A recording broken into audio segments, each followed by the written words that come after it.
All right. So, hi everyone. Welcome to the third session of the ACL Mentorship Program meetings. And good morning, good afternoon, good evening, wherever you are. And thank you so much, Kalika and Malihe, for agreeing to be mentors for this session. And the topic of today's session is how to make the best out of like an NLP conference. I think in general, any conference, like in the space, what are the best kind of strategies you can use? What are the things that you can do? Things that you may not or maybe should not do, and so on. And it's also particularly good given the EMNLP conference is happening next week. So those of you who are planning to attend EMNLP virtually or in person, hopefully you benefit from this session. So I'll start with like maybe the first 15 minutes we can take turns and just introduce each of us mentors could introduce ourselves, and also like talk briefly about our own perspectives on this. So I'll start with Kalika and for 5 minutes, and then Malihe, and then I'll take over. Hi, thanks for inviting me for this. I'm Kalika. I'm a researcher at Microsoft Research Labs India. I work in the field of right now low resource languages, but I've worked a lot on a lot of different things over the years. Um, so my perspective on this is how to get the best out of the out of attending a conference depends on what you really want out of the conference. And if it is like networking, networking for what purpose? If it's like a very specific goal that you have, that you want to um, you know meet someone specific, is it for a job purposes, if it is for recruitment, or it's just for wanting to know what everybody is doing, and where the field's going, and what particular area of interest you have, if you haven't really decided. So all of these things have very different kind of goals, and all of them can be fulfilled by attending conferences. And I think you need to kind of look at things differently depending on what you want out of it. Um, I have to tell you that over the years, I have found navigating very large conferences. So I come from a speech background. So interspeech kind of conferences, which are huge and are getting bigger and bigger every year. I used to find navigating such huge conferences really, really difficult.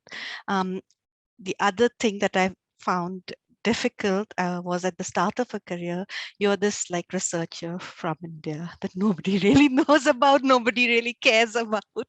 And, just being able to, find the people to talk to, and, even be able to kind of like say hi to the so-called superstars was very, very difficult. So I kind of come from that perspective, that if you're coming from the global south, especially if you're a researcher in the global south, and you end up at these very heavily dominated by the global north researchers and research agenda conferences, how do you kind of navigate this? And I'd love to have like discussion around that at some point. Thank you. Thanks, Kalika. Maybe Malihe, do you want to go? Sure.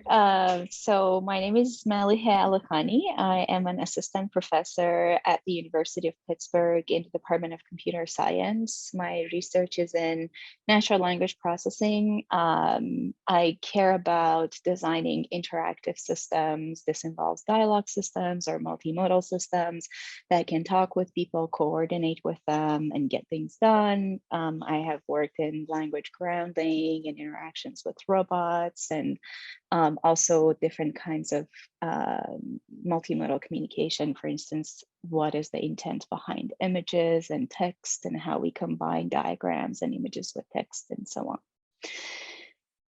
So thanks for the invitation. I'm glad to be here. I remember how excited I was when I attended my first NACL conference in 2016. And I was also, as Kalika said, somewhat overwhelmed with seeing these many people. And I should say, confess that back then, and I say back then is funny, but 7 years ago, it was not even this busy. So not this intimidating. I have a few tips, and if I'm going over time, please feel free to stop me. And, or if you guys have questions in the audience, just feel free to, post them or ask them. Let's make this even more interactive. The first advice is attend different sessions. As a young researcher, you might think that you're interested in a particular research area, but then part of that is because you're not really aware of other interesting research areas, or even if you're not really that interested in doing research in those research areas, as a good researcher, you need to know what those are. What do people do? Like, let's say if you're interested in computational social science, it's also important for you to know what language grounding means or what low resource language people do, because down the road, after 3 or 4 years, when you get a job at a company, or when you get a postdoc position or become a professor, it's also important for you to understand what your colleagues work on, or how you can make connections and write grants or collaborate, and what really matters, and so on. So don't just think about, I like this research area, so I'm going to attend these 10 talks. Take advantage of this opportunity that you can meet with different people who have different interests and who care about different problems. So try to have keep your eyes open, have an open mind. Another point that another kind of suggestion is connect with grad students. A lot of us think that when we're doing our PhD, we just start doing research. We think that we need to necessarily meet with the stars. Like if someone is giving a keynote at a conference, that's the person that we should meet.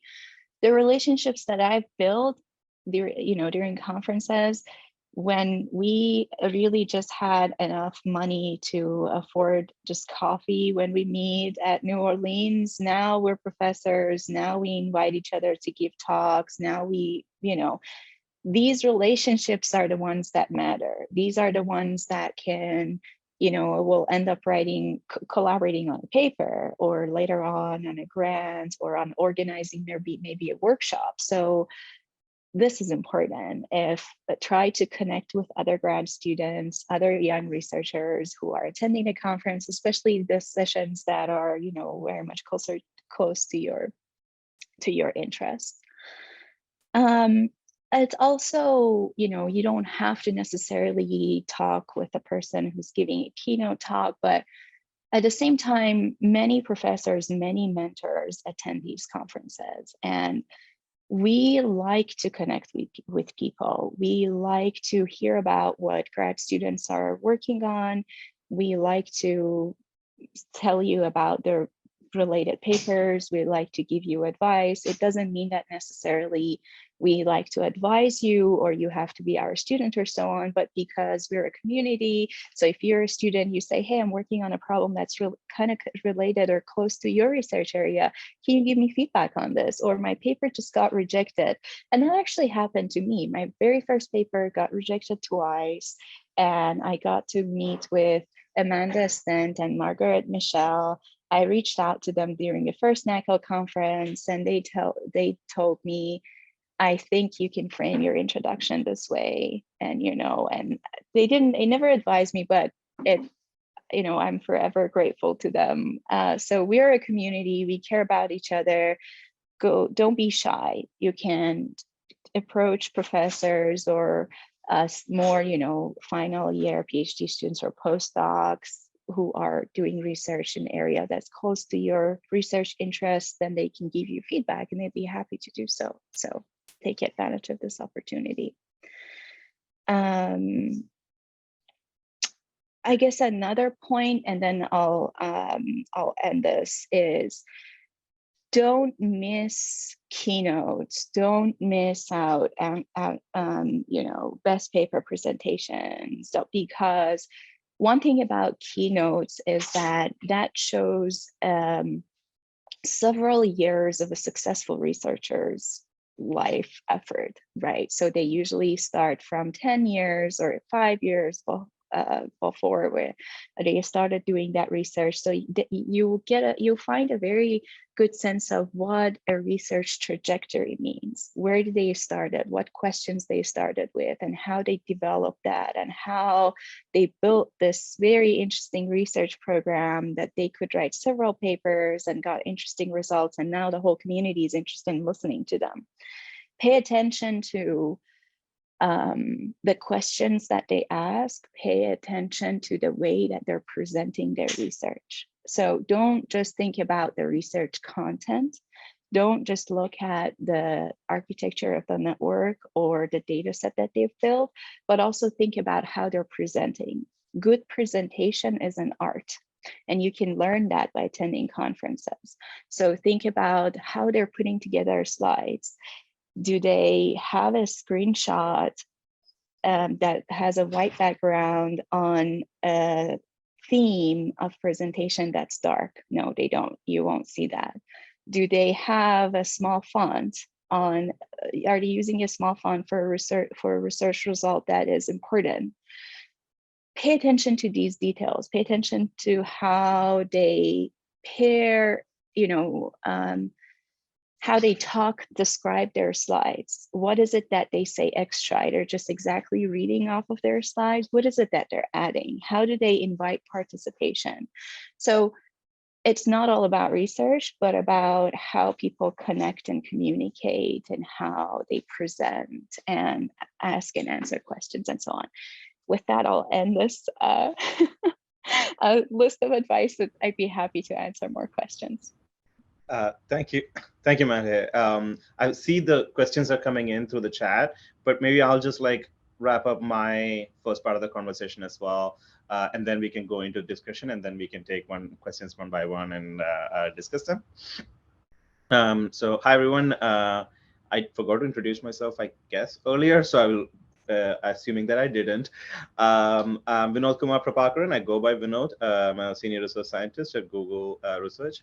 My research is at the intersection of NLP and society. I used to do a lot of computational social science work, and now I do work on more fairness and ethics related questions within machine learning and NLP in general. So my experiences with making the best out of NLP conference, I think it was I resonated a lot with what Kaliga was saying about first time going to a conference and being in a place like that, and I was very overwhelmed and wanting to, or even talking to some big shots in the field, or I used to be very much in a corner, not doing anything, not networking. I just go give my presentation, eat my coffee. I mean, eat my biscuits and coffee on the breaks, and get out of there kind of. And I used to love traveling, so I would just usually wait for everything to end so that I can go sightseeing. That used to be the way I used to enjoy conferences. But I think it changed halfway through my PhD. I feel like there was one person I met at a conference who had interviewed me for an internship at some point.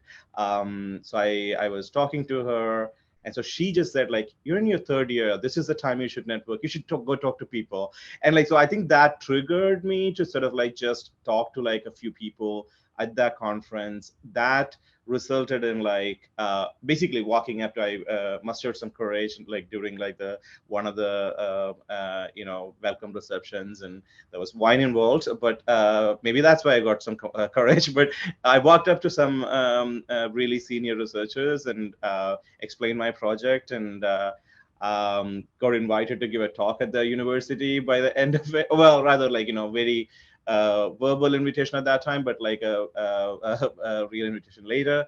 And that kind of that one instance basically shaped a lot of my NLP experience, because that a single visit to that university, I met a lot of other PhD students working on very interesting things. And then onwards, whenever I go to NLP conferences, there's like this collection of people that I know, and then I hang out with them. I have lunches with them and dinners with them. And I think, and for me, it happened through this like one interaction, but like I think finding some such bearing, and I think this is what Maliha was also saying, like finding grad students, like that it's great to be able to talk to like the big shots or like, you know, the keynote speakers, but it's more it is really important to actually connect with like people of your cohort, like to actually make such a small circle of friends or colleagues, even if they're not working on exactly the same area. I think for me, it has helped immensely, because that was my network, and from there it grew. And now they're all like professors or researchers in like various places. And like as Malia was saying, like now they are the kind of like network of people who who invites me for places, or I invite them, or like and through that network, whatever growth I have got. Another thing I think, as Kalika was again saying, I'm repeating a lot of what both of them have said, I guess, is like to understand what you want out of the conference. And I think based on that, and also based on the size of the conference, you may have different strategies of approaching a conference. For instance, like if you're in the job market, like you have like very different kind of priorities, and like, you know, who you want to talk to, who you want to network with, and so on. And or versus like earlier in your career, like making a network, or like, you know, starting a network itself. I would say, especially if you are focused on something like a job opportunity or internships or something, one thing that I have been advised, I haven't really done a really good job of it ever, but I have done a little bit, is to make a list of people who will be attending the conference, who you want to talk to ahead of time, and like try to set up some time with them. Maybe you wouldn't get a response from them, but it has worked for me. Like, you know, at least reaching out like the week prior, checking if they have like a paper that you for instance, you admire somebody's work and you want to do a postdoc with them, reaching out to them like a week before or two, just saying like, hey, can we have coffee or lunch? And I have met some really good researchers, like who I wanted to actually chat with, and they were also willing to give me more time in that way. It is not just like you're grabbing them while they're on the way to the restroom and like, you know, forcing your research agenda on them. This is like more of a, maybe it is like a coffee break chat, but even 10 minutes, they'll be giving you more time and attention. So I have found that very useful. If you're doing a targeted sort of like you have an intention, you have specific people to actually reach out to. And another thing that I would say, I think, and also like intentionally sort of like spread your time between like attending sessions and networking. I lean a lot more to the latter. I think, but I think some people do benefit from like actually attending the sessions. And I feel like for me, every time I look back at a conference, I think the people that I met there is more what I remember the conference by than the ideas that I got there. Maybe because I have like a very little attention span and I don't really sit and like, it doesn't really work that way like for me. But I think the people that I met at the conferences have like always been like what I remember conferences by, and also like have most benefited from. But definitely, as Maliha was saying, like keynotes are like really great to attend if you decide to miss many other talks as well. I will wrap up now, but I would also say, especially if you're in-person conferences, take care of yourself so that you actually can bring the best person to actually the conferences. I've seen students like barely sustaining on like nothing. I mean, I think these are like instances where like I saw a student once. He was traveling from India. He was vegetarian, and like he was in New Orleans, and like he was just so scared to eat anything. And like I met him on the second day end, and he hadn't like he was just sustaining on like Parle G biscuits he had like packed from India, and then I took him to like a vegan restaurant so that he actually had a full meal. So I think that was like one instance, but like in general, like take care of yourself, and like also if you're in a good place, visit other places, visit the local places, and generally keep your spirits up. This is not like a race. You have other conferences to attend, but just make one or two connections that actually would matter. So I'll stop there. I feel like I talked a lot more. So can I And just add to what Vinod was saying, just a tiny bit? absolutely. Not only take care of yourself, just keep a lookout for people like that person that he talked about, who was subsisting on Parle G. There are a lot of people who, it's one thing that we will say like don't be shy, but there are a lot of people. If you have a leverage or a privilege, like maybe you have a superstar advisor, look out for others who might be wanting to talk to your advisor or like people that just pass it forward as well. It really helps to build your own core group of people that are going to be like both Mahile and Malehe and Vinod have said that these are the people who are going to stay with you throughout your life, your research life. So keep looking out for others who might need help as well. Absolutely. Yeah. Yeah. Thank you, Kalika. Okay, so we are kind of wrapping up like the first part of the session where we all share like this very high level kind of thoughts, but we can now go on and take some questions from the chat. Zhijing, should I be taking questions from there, or like would you be relaying them? Feel free to take them directly. So okay, sure. I'm just gonna not process from like or like synthesize them. I'm just gonna read from like the top, if that's okay.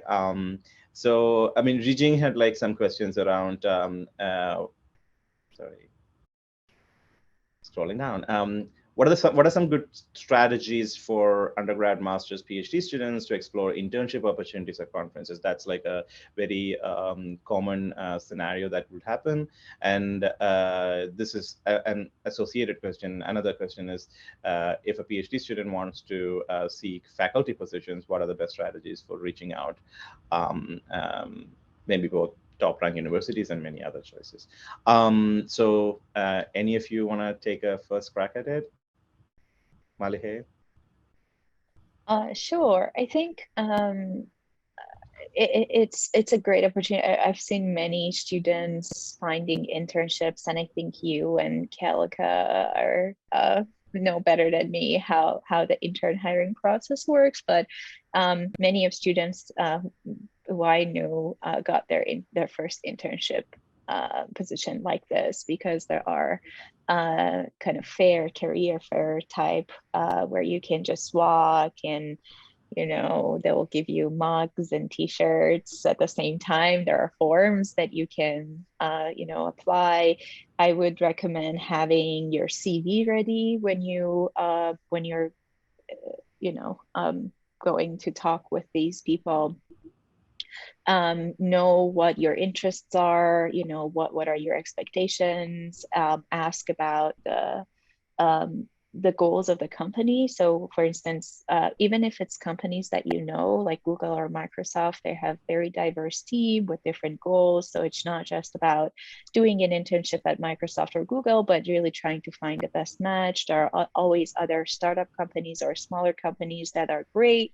They do research, maybe, wonderful opportunities. It can be wonderful opportunities for you because they have someone, your mentor can be a PhD who knows a lot about research in your interest area, so it can even help you with your dissertation at some point. Maybe that work can become a chapter of your dissertation or a short paper.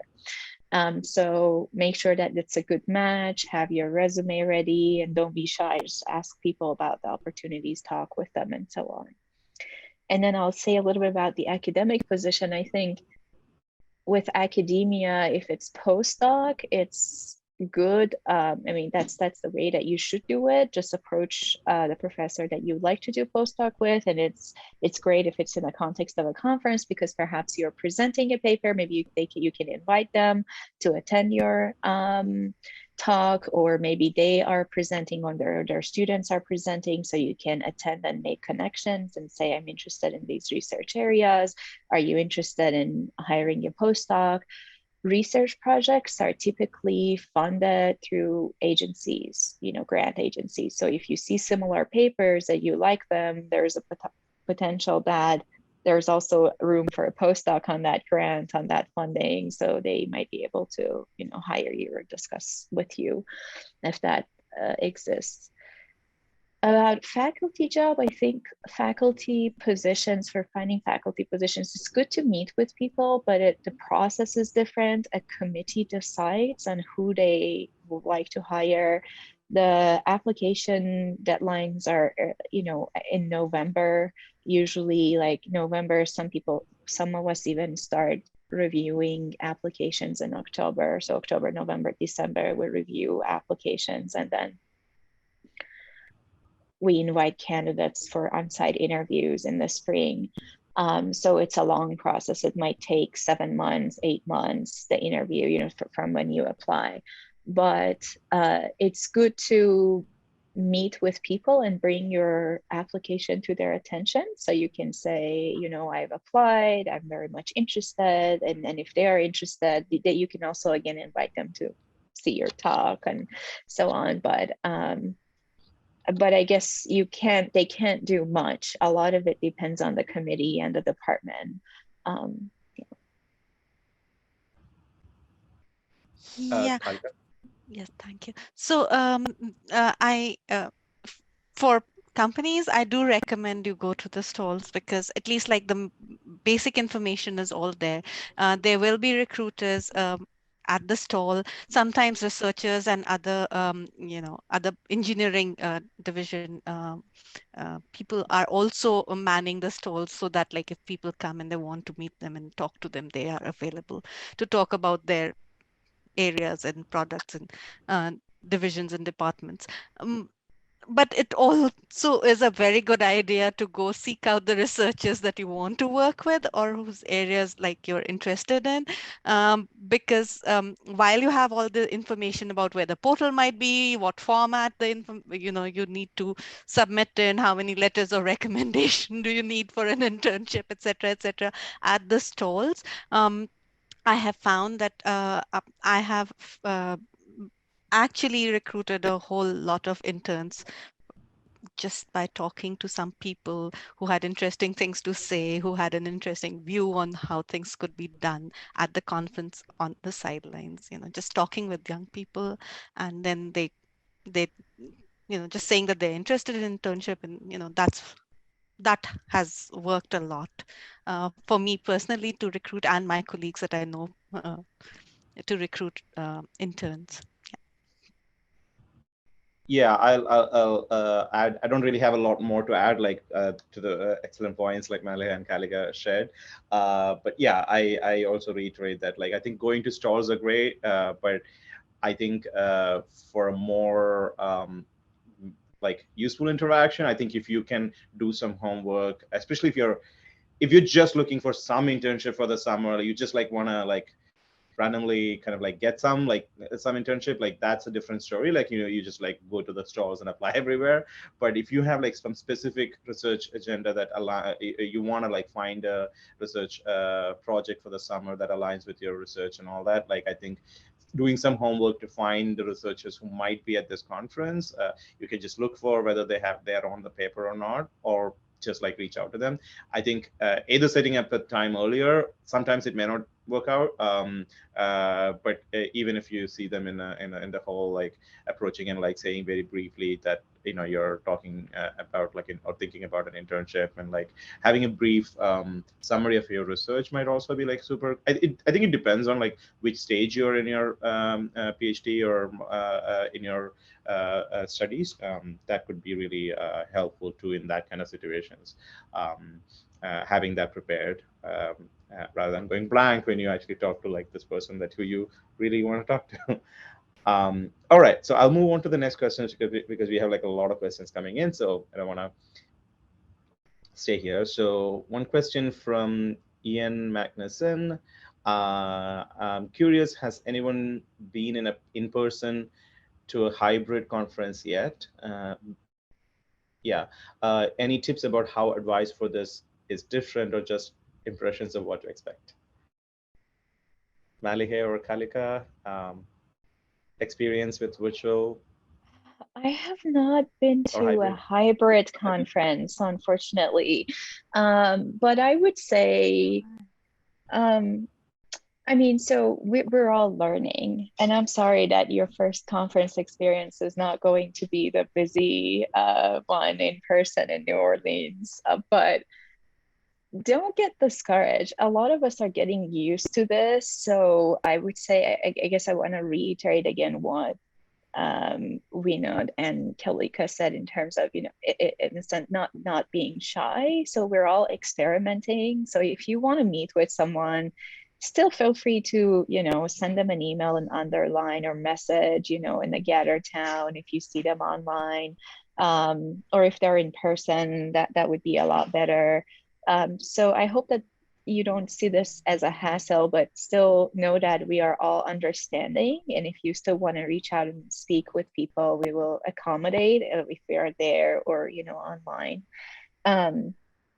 I would say if you're there, take advantage of, then this is interesting because suddenly, the CMNLP, you might end up being like a workshop, like 50 or 100 people attending, right? So maybe then it would be easier to actually stop by and talk with people who might be also superstars, but happen to attending, and they have more time now for people who are attending in person. Or if you're attending online, I guess don't worry that, oh, they're in person, I'm not.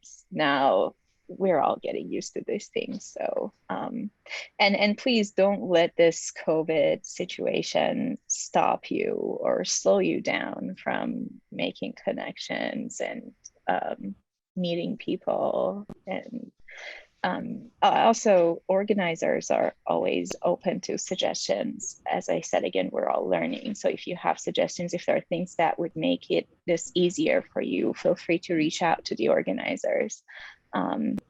You may think that the next conference is down, it's going to be next year, but that's not really the case. In next year, we have 3-4 NLP conferences. So your experience at EMNLP this year matters. Communicate your expectations, voice your suggestions and comments, and I'm sure that people are open to it.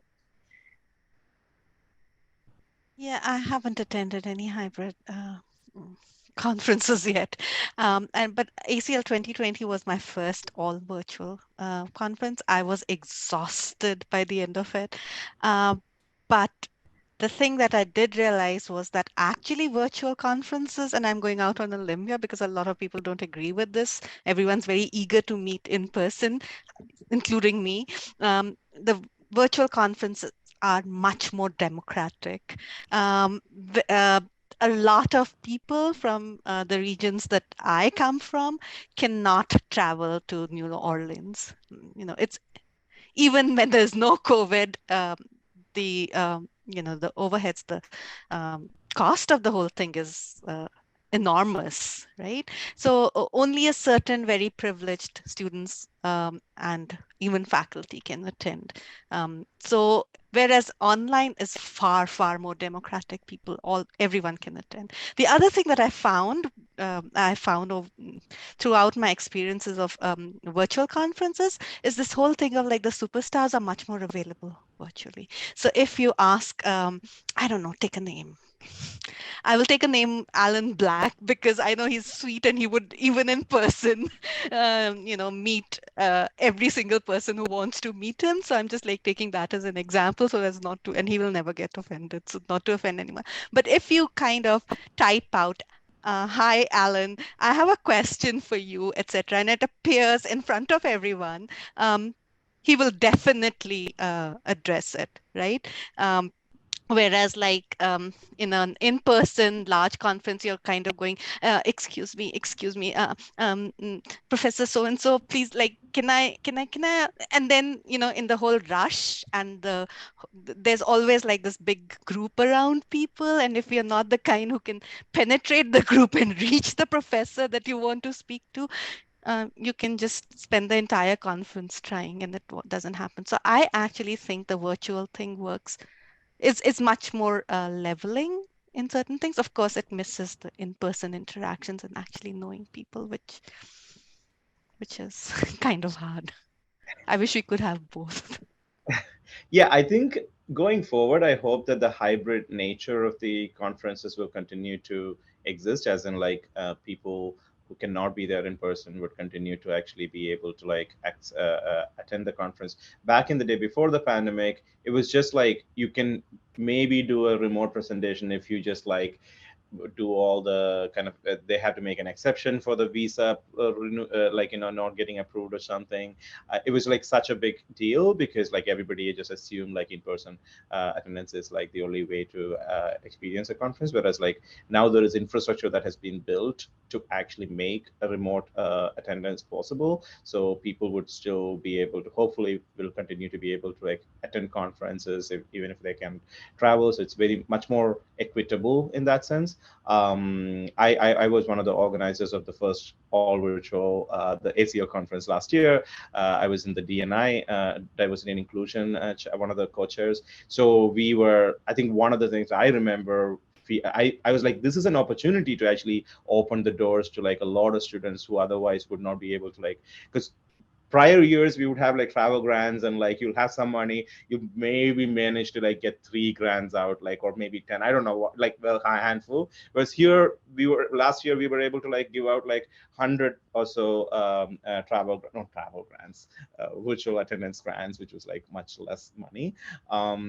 So yeah, I think the virtual slash hybrid experience is like an opportunity, but I also want to be mindful that it, even though it is equitable in terms of like getting access, it is a different kind of experience. The once you have the hybrid things like or more in-person conferences happen, the level of experience people get would be very different, those who attend remotely versus those who are in person. So I think that's something that we have to be mindful about, like how that still would be like a gap. Like if somebody is looking for an internship, someone being able to like talk to somebody in person like might make a I don't know, like might have a better chance of like making an impression than like having a chat conversation. But I don't know, maybe that's not the truth, but I think it's something that we have to like be mindful about. So another question that's on my list is where do the trends come from? Some papers get popular very soon, like Bertology, common sense reasoning, prompt tuning, ethics, etc. Whereas others don't get much attention, although they also look fun. What features do you find on directions that get popular, popular both in sense of short term and long term, test of time, etc.? Thank you. I think it is maybe in reference to like something Maliha you mentioned. I don't know, but I'll let you go first. This is a difficult question, I should say. So I guess the right question to ask is, if you're a student, is what you are interested in and what is a good, meaningful research, and what you have. What are the kinds of opportunities that you have in terms of, if you're in a department, what advisors you can potentially have and how you can succeed. Because it's tricky. You can pick a topic that is also popular, but you don't have you can't have a mentor in your department or a university nearby to advise you. It's also the fact that not all the popular researches or research topics are going to be popular in the next 2 or 3 years as well. So by the time you're graduating, so be mindful of that, right? Some of these popular papers are very helpful, like the BERT paper, but it's not the kind of paper that one single grad student can write with his or her advisor, right? So there's a lot goes into this, right? What the fields need at the time, and it might be overwhelming for a student thinking about, well, how can I do something that is then suddenly BERT, right? At the same time, I guess, you know, the one good way to relate this to the topic of this discussion or this session is that that's the main reason why we go to conferences, because we want to know what people care about. What are the problems that people are interested? What are interested in working on, and how are your interests related to those? How can you align your interests, right? So if you're a student, you're working on grounded, you know, working on image vision, connecting vision to language, or grounded kind of style research, and then you can think, well, okay, how can I relate my research discussion to Bertology or common sense? So I'd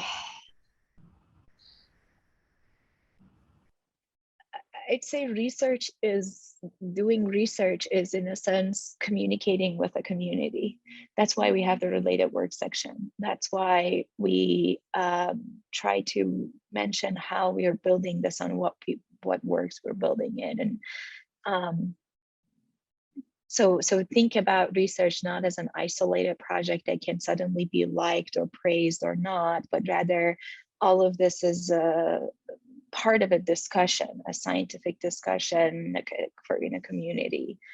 Like common sense has been around in this example that you mentioned for years now. You know, the discussion started 40 years ago with Jerry Hobbs. What is common sense? And now we're kind of going back to it, revisiting it, seeing what we can do with the recent machine learning techniques. So it's not something that just happened, but rather it's still a continuation of a discussion that's been around, right? People have been thinking about for years and years. Kelika or Rina, do you like to add to that? I have very little to say about like how trends come and go and what features. I think it has to do with a lot more than just like a bunch of people giving papers in a conference. Certain ideas have their time comes. It is also related to infrastructure. It's related to what's happening in the larger society. What's happening with technology at a larger level. So there are a lot of things that are behind certain trends. You know, I mean, I've been working in this low resource language kind of scenario before they were called low resource languages, right? And also, you know, language technology for marginalized communities before that even got a name, right? But now it's possible to do things around it. Now it's a prominent trend because we have the horsepower to make it happen, right? Enough people interested in making it happen because of changes in technology and changes in society where people actually do care a lot more about certain questions and wanting to address those questions. So I really have nothing very useful to add on how these trends come and whether we should be tracking features of these trends at all. Sorry. Yeah, I have a similar take on this. I think it's maybe good to keep an eye on the trends just so that you have like a general sense of the direction the field is going. But I think if you are choosing a research project, choose something that seems fun for you, or something that you actually could fun as in like in a more broader way, something that you could be passionate about. As Mali has said, like I think trends, by the time you run, everybody's running to that thing, and then by the time you finish your PhD, there'll be like, you know, 50 or 100 other people, maybe more people like who's just done the same thing. Like, whereas like if you're just like gone a little bit like onto the side, like that's totally fine as long as it was useful and you actually put your heart to it and made some progress there, I think that might be more appealing than actually being one of the 100 people who worked on that other area which was trending. Yeah, I think it's important to sort of like get a sense of where the field is going, just so that like you're not like in your little corner working things while like the world has moved on or like the community has moved on to something else. I think so doing something that you feel is important for the community, all of that like matters. Okay, so I'll move on to the next one. How to approach someone for guidance and potential collaboration, be it in a conference or not. Thoughts, Kalika, Malihe? Yeah. Potential collaboration requires first a lot of discussion, right? Like people don't jump into collaboration without seeing what the meeting ground is and what you have to offer and what they have to offer has some kind of a synergy there. So I would just say how to approach someone to have a discussion about this or, for guidance on something, and just like all the things that have been said before, contact the people that you're interested in, attend different sessions, walk up to them and say, this is what I'm interested in. But, just don't do it in a general way. Don't like, I have a lot of times experience when, younger people will come up to me and say, oh, I am very interested in code switching and I want to work on code switching. And then I don't really know how to gauge that. So have something, more specific and something more concrete to say. Have a stand, if you can, about what it is that you want to do and why do you want to do it and why should the other person be interested in that, right? So Yeah, that's a great point. Malihe, please go ahead. Yeah, I mean, I can kind of piggyback on Kalika's point that, you can't just approach a professor right at a conference and say, I have this idea, I'm on the other side of the world, it's vague, can I write a paper with you? It's not even so because people are busy, they have their own problems and, to-dos and so on. It will help a lot if you can come up with a specific problem or a kind of and it doesn't have to necessarily be, again, as Kalika said, like let's write a paper together, but maybe get their feedback on the direction, or is this worthwhile pursuing, or what do you think? With grad students, I've seen cases where sometimes you're presenting your paper and then someone else is also presenting at the very same session at a conference, and then you say, oh, what if we combine our next steps that we wanted to work on anyways in the next 6 months, and now we have all these cool ideas so we can collaborate. It will be a cross institution collaboration and nice and so on. So I've had those. One important thing about starting collaborations is that you should be ready to hear no, I'm not interested 90% of the time. It's if you have this expectation that I'm going to go to this conference, I'm going to reach out to people, and 90% of them are going to say, yes, let's collaborate, or yes, this is interesting. Or one of the things that you'll learn over the course of your PhD is dealing with how to deal with negative feedback. And it's fun. It's fun that you have an idea, you have a topic, and people say, this has been studied before, sorry, this doesn't worth, spending time on it, or things like that. And that's good. My advisor always used to tell us, fail fast. And this is part of it. You don't want to spend a year on a problem where people could tell you just after 2 weeks that this is not a direction that's worth pursuing.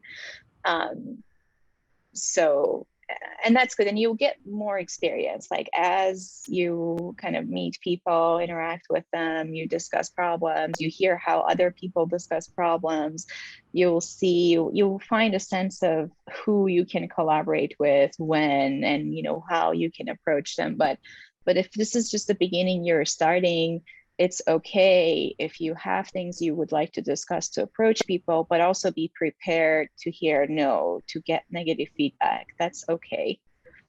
It's part of the learning process. Yeah, I agree with both Kalika and what both Kalika and Malia said.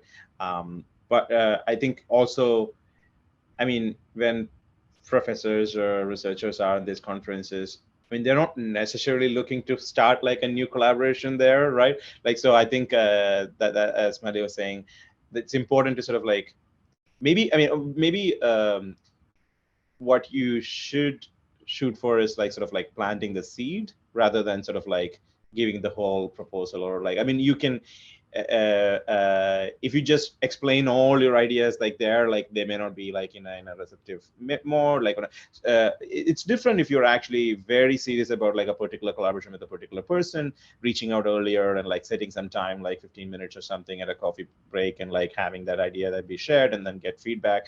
That's definitely you can try to do that, and maybe you'll get negative feedback, and you have to be okay with it.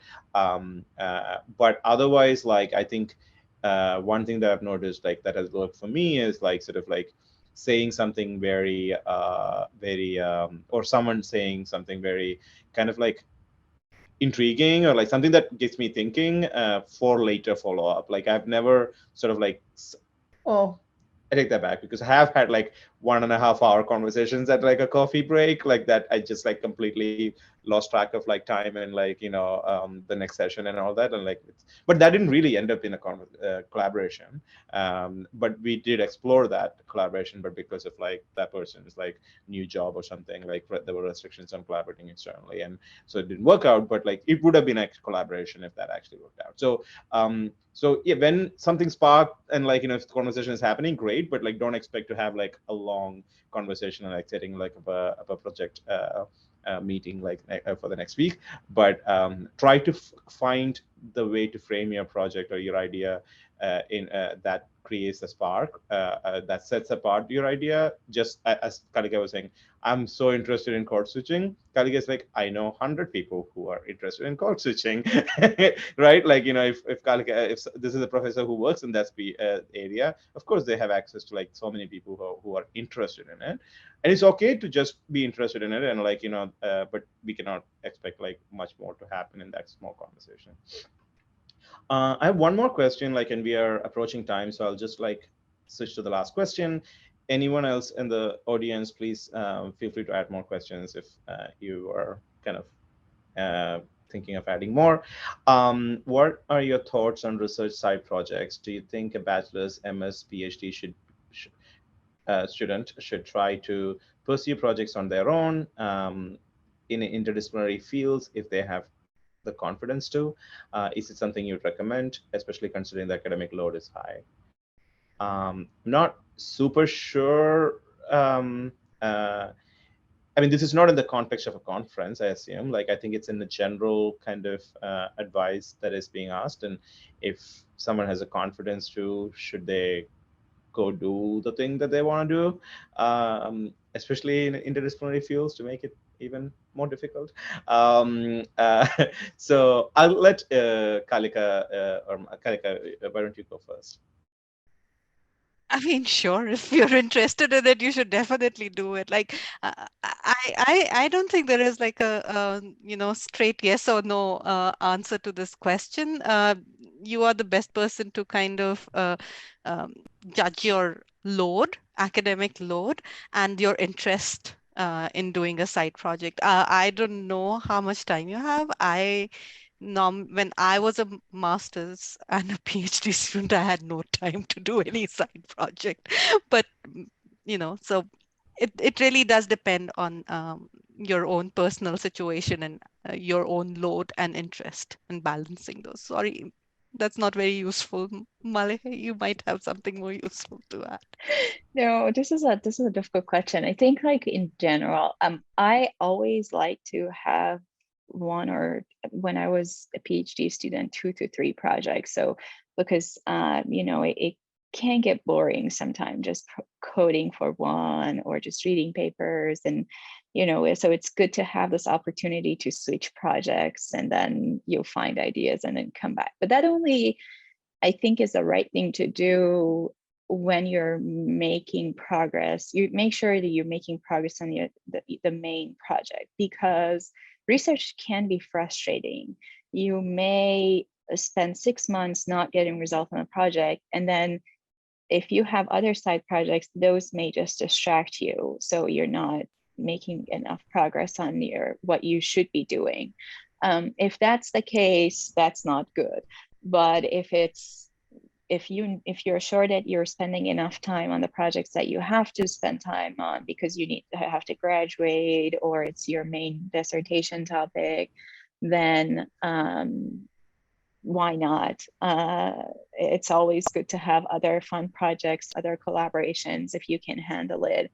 And interdisciplinary, I love it, because you find ideas. When you interact with people who are not from your field or don't do research necessarily in the exact area that you're doing research, oftentimes you find interesting ideas. Innovations happen there when different fields communicate.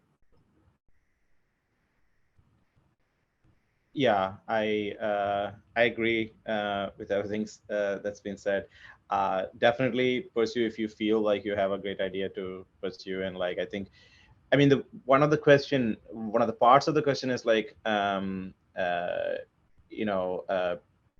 like to project pursuits on their own. Like I think it still like benefit from like having advice from like, if you're doing interdisciplinary research, like I think especially getting into a new field, I think it is really helpful to like get help or advice from like people who are established in that field. So definitely seek out those things. But I think I've seen many students who have had like great I mean, it may fail, but like when it succeeds, they become like such go-to people for like that kind of effort within the field. So people I associate with certain kinds of research like that happened because they took this, like, I mean, many times they took went on a limb and like did that kind of like a project, right? We are at time, but there was like one last question, and maybe I'll address that and then we can wrap up. Does that sound good, Shriji? And everyone. Thanks everyone for like staying later. So the question is, again, going back to the internship opportunity question. From the perspective of a professor or a head of a lab at a company, what aspect do you expect a student to have when only having a conversation at the conference to decide to give an internship position? And from the perspective of the student, how could we address the topic and ask for open internship position? I would just like take my time here and say that like, I don't think any professor or researcher would take a decision to give you that position based on just that one conversation. For me, it's just like, it's about leaving that spark for them to remember your name or or reaching out and finding your CV and looking at you in their own time when they are making or like looking into like, candidates and stuff. Like I was like, oh, there was that other person that I met at the conference, and I want to consider them for this position. Like that, I think that's the way I would expect things to happen. So I think leaving or like framing your research project or like your idea or your profile in a way that like leaves that spark is more important.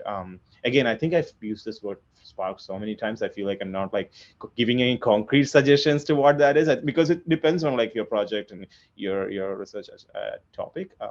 Okay, I'll let Kalika and Malika answer this.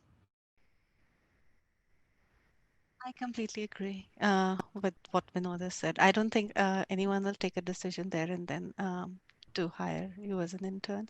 And it's very important that you engage them with whatever research problem that you're discussing, or like your, if they have an engaging conversation with you about a research topic or a research problem, they'll remember you. And often I've like received a CV later, and I've gone and said, oh yeah, I met so and so at such and such place, and they were doing really interesting work and they had some very interesting views about it. So leave them with that impression. That's your goal, not to get hired on the spot.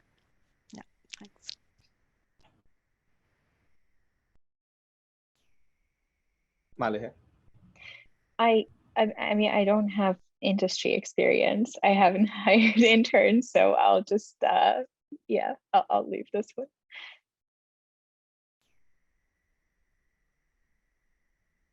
Time. We also started a little late, so I hope that was okay. Thanks everyone for joining, and thanks especially the mentors who took their time to come and talk about all these experiences. Yeah, I think Shi Jing would be following up with yeah, the link to GatherTown if people are interested to have more informal conversations there. I personally, unfortunately, have a hard stop. Well, it's 8:04 already. It's not hard stop anymore, but like I need to jump into another call. I won't be there, but other mentors, please feel free to, if you have time. I know that Calicut is too late for you, but if I you have have time. to go and get dinner. Sorry about that. For everybody, But- I have to. Yeah. But thanks but for the invitation. I mean, this is absolutely. wonderful, and thanks for attending. Good luck to you. Enjoy, have fun. Yeah. Hope you all have fun at EMNLP. Yeah, absolutely. Yeah. Yeah. Thanks, you. everyone.